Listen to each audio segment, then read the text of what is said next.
ओम शांति। 1 अप्रैल 2024 के ईश्वरीय महावाक्य। पहले एक नजर मुरली के मुख्य पॉइंट पर। बाबा ने कहा, वह है जिस्मानी पढ़ाई, यह है रूहानी पढ़ाई जो बेहद का बाप पढ़ाते हैं। तो यह हो गई गॉड फादर की यूनिवर्सिटी। यह भक्ति मार्ग नहीं है, यह पढ़ाई है। स्कूल में पढ़ाई होती है, भक्ति मंदिर टिकानों आदि में होती है। ऊंचते ऊंचे भगवान को ही ज्ञान सागर कहा जाता है, वही ज्ञान दे सकते हैं, बाकी सब है भक्ति। सर्व का सद्गति दाता एक परमात्मा है, वह आकर राजयोग सिखलाते हैं, आत्मा सुनती है शरीर द्वारा। और फिर बाबा ने कहा, श्री कृष्ण का जन्म तो होता ही है नई दुनिया में, फिर पुनर्जन्म लेते लेते आकर पुरानी दुनिया में पहुंचते हैं तो शाम बन जाते हैं। यह खेल ही ऐसा है। भारत पहले सतोप्रधान सुंदर था, अब काला हो गया है। लोग तो सभी को भगवान कहते रहते हैं, सर्वव्यापी कह देते हैं। बाप कहते हैं, सर्वव्यापी तो माया 5 विकार है जो एक एक के अंदर है। तुम्हारा यह जीवन देवताओं से भी उत्तम है, गाया भी जाता है। मनुष्य जीवन दुर्लभ है, और जब पुरुषोत्तम संगम युग होता है तो हीरे जैसा जीवन बनता है। हम ईश्वरीय संतान हैं, ईश्वर हमारा बाप है, वह हमको पढ़ाते हैं क्योंकि ज्ञान का सागर है ना, राजयोग सिखलाते हैं। और फिर लास्ट में बाबा ने कहा, अंत समय में शिव बाबा को सिमरेंगे तो नारायण योनि में आएंगे। इस ईश्वरीय परिवार में बाप तुमको संभालते भी है, पढ़ाते भी है, फिर गुलगुल बनाकर साथ भी ले जाएंगे। तुम्हारी आत्मा अविनाशी है, परंतु पतित और पावन बनती है, निर्लेप नहीं है।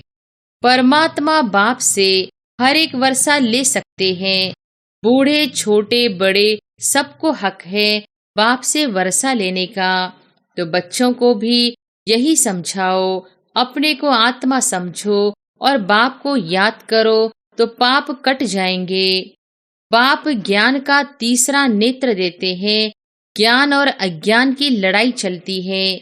ज्ञान है बाप, अज्ञान है माया। और अब सुनते हैं महावाक्यों को विस्तार से। मुरली का सार।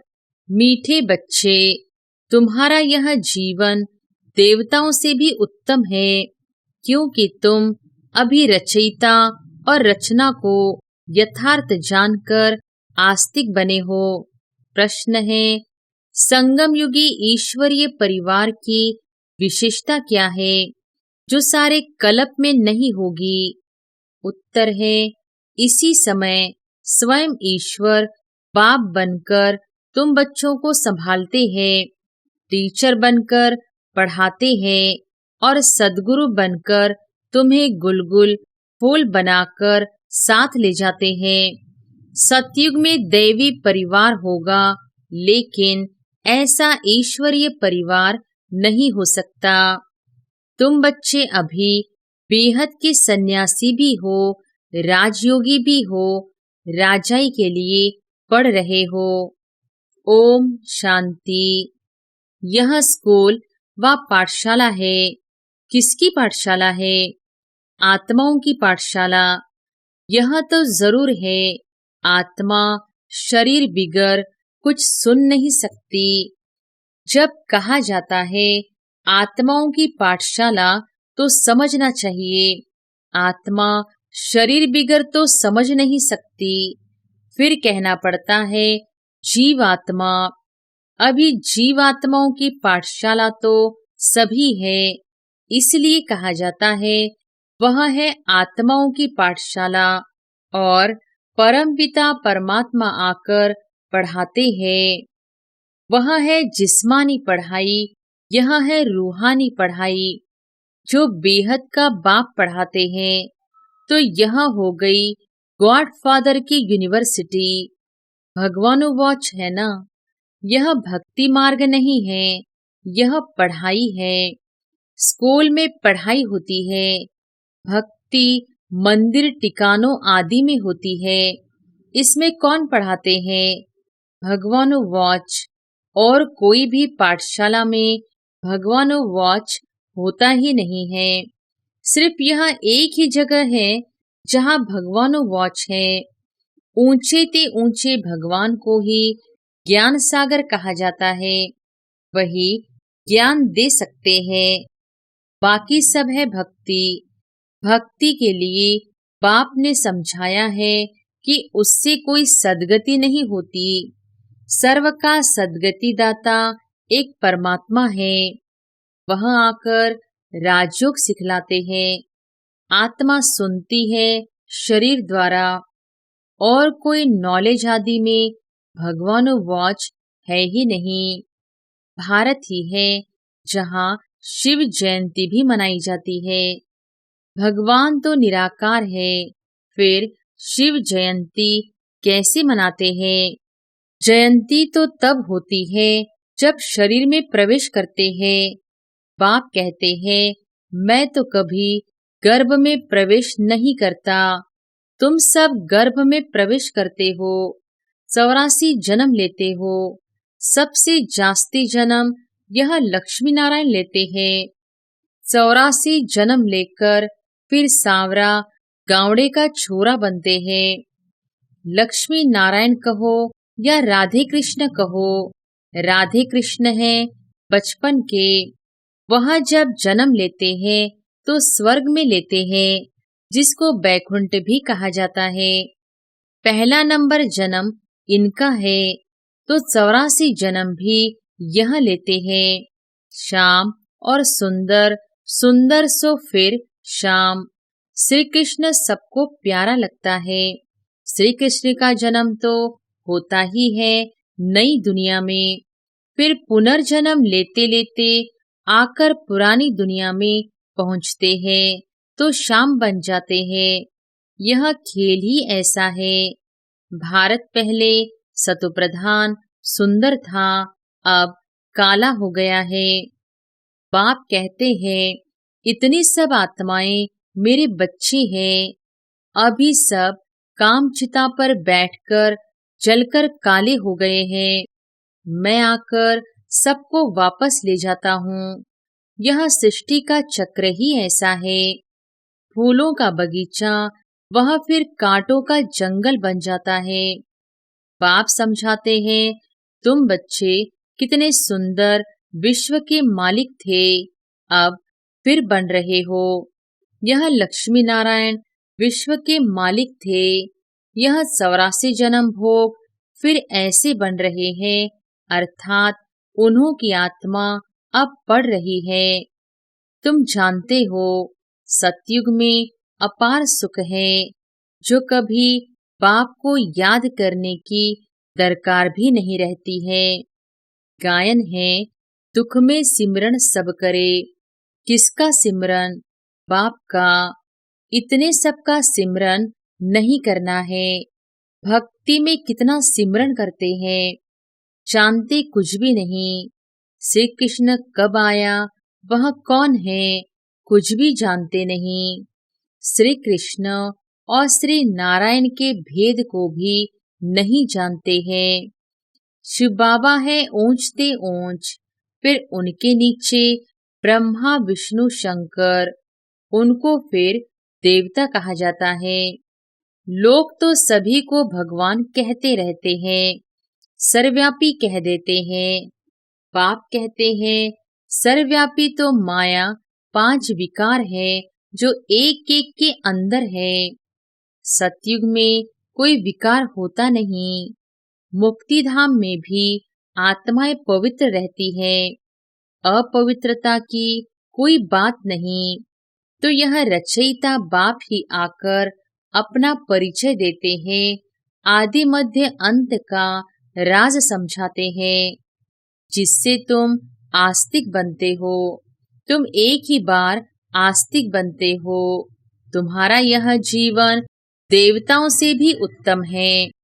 गाया भी जाता है, मनुष्य जीवन दुर्लभ है और जब पुरुषोत्तम संगम युग होता है तो हीरे जैसा जीवन बनता है। लक्ष्मी नारायण को हीरे जैसा नहीं कहेंगे, तुम्हारा हीरे जैसा जन्म है। तुम हो ईश्वरीय संतान, यह है दैवी संतान। यहाँ तुम कहते हो हम ईश्वरीय संतान हैं, ईश्वर हमारा बाप है, वह हमको पढ़ाते हैं क्योंकि ज्ञान का सागर है ना, राजयोग सिखलाते हैं। यह ज्ञान एक ही बार पुरुषोत्तम संगम युग पर मिलता है। यह है उत्तम ते उत्तम पुरुष बनने का युग, जिसको दुनिया नहीं जानती। सब कुंभकर्ण की अज्ञान नींद में सोए पड़े, सबका विनाश सामने खड़ा है। इसलिए अब कोई से भी बच्चों को संबंध नहीं रखना है। कहते हैं अंत काल जो स्त्री सिमरे, अंत समय में शिव बाबा को सिमरेंगे तो नारायण योनि में जाएंगे। यह सीढ़ी बहुत अच्छी है। लिखा हुआ है हम सो देवता फिर सो क्षत्रिय आदि। इस समय है रावण राज्य, जबकि अपने आदि सनातन देवी देवता धर्म को भूल और धर्मों में फंस पड़े हैं। यह सारी दुनिया लंका है, बाकी सोने की लंका कोई थी नहीं।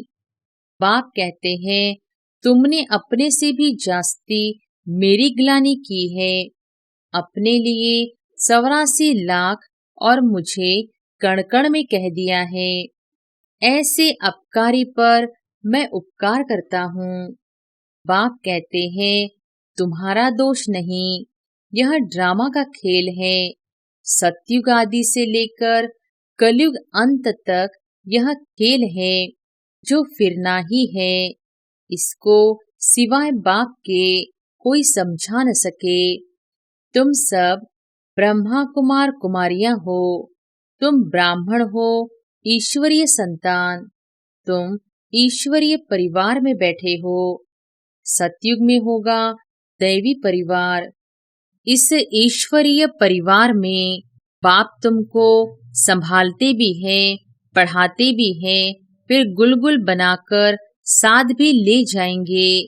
तुम पढ़ते हो मनुष्य से देवता बनने के लिए, ग्रंथ में भी है मनुष्य से देवता किए।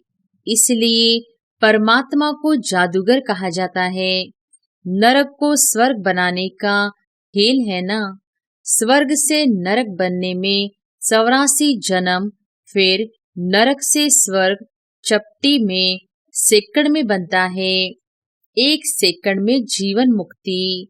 मैं आत्मा हूँ, आत्मा को जान लिया, बाप को भी जान लिया। और कोई मनुष्य यह नहीं जानते कि आत्मा क्या है। गुरु अनेक है, सदगुरु एक है। कहते हैं सदगुरु अकाल, परमपिता परमात्मा एक ही सदगुरु है, परंतु गुरु तो ढेर है। निर्विकारी कोई है नहीं, सब विकार से ही जन्म लेते हैं। अभी राजधानी स्थापन हो रही है। तुम सब यहाँ राजाई के लिए पढ़ते हो, राजयोगी हो, बेहद के सन्यासी हो। वह हठयोगी है, हद के सन्यासी। बाप आकर सभी की सदगति कर सुखी बनाते हैं। मुझे ही कहते हैं सदगुरु अकाल मूर्त।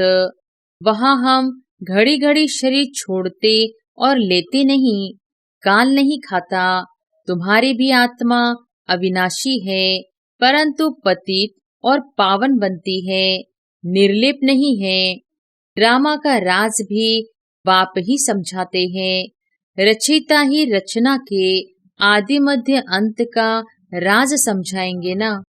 ज्ञान का सागर वही एक बाप है, वही तुमको मनुष्य से देवता डबल सिरताज बनाते हैं। तुम्हारा जन्म कौड़ी जैसा था, अब तुम हीरे जैसा बन रहे हो। बाप ने हम सो हम का मंत्र भी समझाया है। वह कह देते आत्मा सो परमात्मा, परमात्मा सो आत्मा, हम सो हम। बाप कहते हैं आत्मा सो परमात्मा कैसे बन सकती है। बाप तुमको समझाते हैं हम आत्मा इस समय तो ब्राह्मण हैं, फिर हम आत्मा ब्राह्मण सो देवता बनेंगे, फिर सो क्षत्रिय बनेंगे, फिर शूद्र सो ब्राह्मण। सबसे ऊंचा जन्म तुम्हारा है। यह है ईश्वरीय घर। तुम किसके पास बैठे हो? माता पिता के पास। सब भाई बहन हैं। बाप आत्माओं को शिक्षा देते हैं। तुम सब हमारे बच्चे हो, वर्षे के हकदार हो। इसलिए परमात्मा बाप से हर एक वर्षा ले सकते हैं।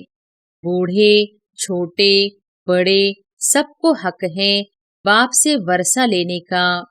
तो बच्चों को भी यही समझाओ, अपने को आत्मा समझो और बाप को याद करो तो पाप कट जाएंगे।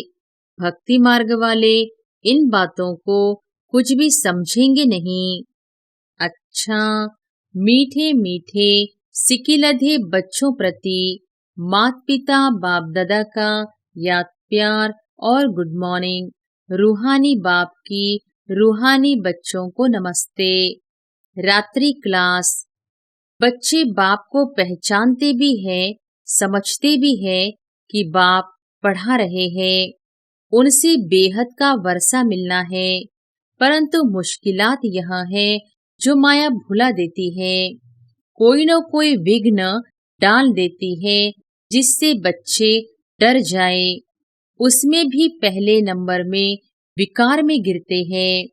आंखें धोखा देती है। आंखें कोई निकालने की बात नहीं। बाप ज्ञान का नेत्र देते हैं। ज्ञान और अज्ञान की लड़ाई चलती है। ज्ञान है बाप, अज्ञान है माया। इनकी लड़ाई बहुत तीखी है।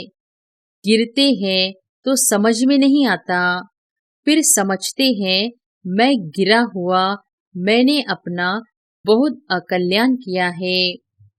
माया ने एक बार हराया तो फिर चढ़ना मुश्किल हो जाता है। बहुत बच्चे कहते हैं हम ध्यान में जाते, परंतु उसमें भी माया प्रवेश हो जाती है।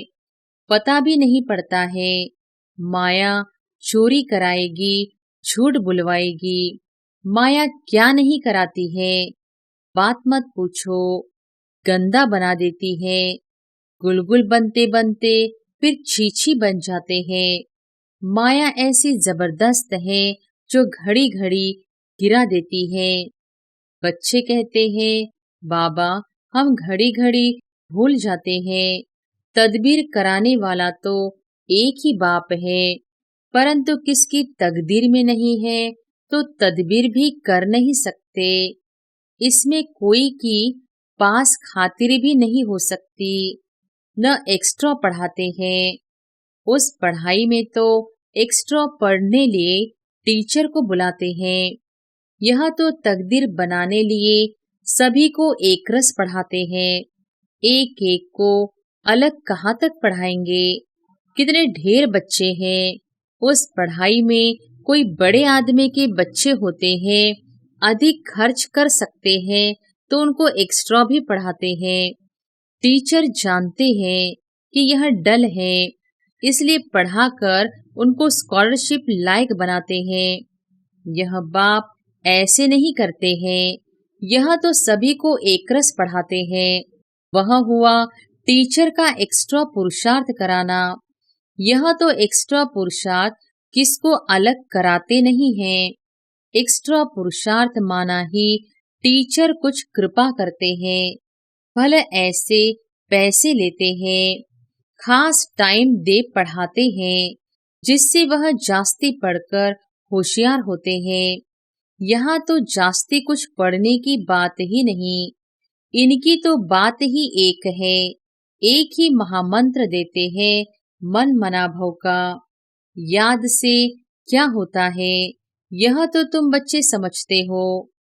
बाप ही पतित पावन है, जानते हो। उनको याद करने से ही हम पावन बनेंगे। अच्छा, गुड नाइट। धारणा के लिए मुख्य सार। पहली पॉइंट, सारी दुनिया अब कब्र दाखिल होनी है, विनाश सामने है, इसलिए कोई से भी संबंध नहीं रखना है। अंत काल में एक बाप ही याद रहे। दूसरी पॉइंट, शाम से सुंदर, पतित से पावन बनने का यह पुरुषोत्तम संगम युग है। यही समय उत्तम पुरुष बनने का, सदा इसी स्मृति में रहे स्वयं को कौड़ी से हीरे जैसा बनाना है। वरदान है, ज्ञान धन द्वारा प्रकृति के सब साधन प्राप्त करने वाले पद्मा पदमपति भव। ज्ञान धन द्वारा प्रकृति के सब साधन प्राप्त करने वाले पद्मा पदमपति भव। ज्ञान धन स्थूल धन की प्राप्ति स्वतः कराता है। जहाँ ज्ञान धन है, वहाँ प्रकृति स्वतः दासी बन जाती है। ज्ञान धन से प्रकृति के सब साधन स्वतः प्राप्त हो जाते हैं। इसलिए ज्ञान धन सब धन का राजा है। जहाँ राजा है, वहाँ सर्व पदार्थ स्वतः प्राप्त होते हैं। यह ज्ञान धन ही पद्मा पदमपति बनाने वाला है। परमार्थ और व्यवहार को स्वतः सिद्ध करता है। ज्ञान धन में इतनी शक्ति है जो अनेक जन्मों के लिए राजाओं का राजा बना देती है। स्लोगन है, कलप कलप का विजयी हूँ। यह रूहानी नशा इमर्ज हो तो मायाजीत बन जाएंगे। अच्छा, ओम शांति।